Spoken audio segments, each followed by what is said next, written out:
ചരിത്രത്തെ സൂക്ഷിച്ച് നിരീക്ഷിച്ചാൽ ഒരു കാര്യം നമുക്ക് മനസ്സിലാവും. എല്ലാ വലിയ പതനങ്ങൾക്ക് ശേഷവും മനുഷ്യർ പറയുന്ന വാക്യങ്ങളിൽ ഒരുപാട് കണ്ടുവരുന്ന രണ്ട് പ്രയോഗങ്ങളുണ്ട്. ചെയ്യാമായിരുന്നു, ചെയ്യണമായിരുന്നു, കുഡ് ഹാവ്, ഷുഡ് ഹാവ്. ഈ രണ്ടിലും പതുങ്ങിയിരിക്കുന്ന ഉച്ചരിക്കപ്പെടാത്തൊരു അക്ഷരമുണ്ട്. അതിന്റെ മൗനമാണ് ഈ വരാൻ പോകുന്ന വലിയ വിപത്തിന് പിന്നിലെ കാരണം.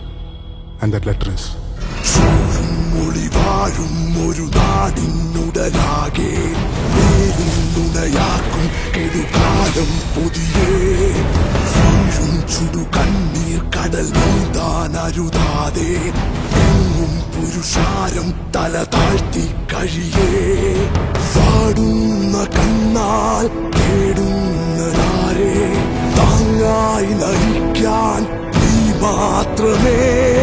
പേരില്ല യോധാവായി മണ്ണും നീരേഴും കാക്കും ഇരുൾനാഥനേ.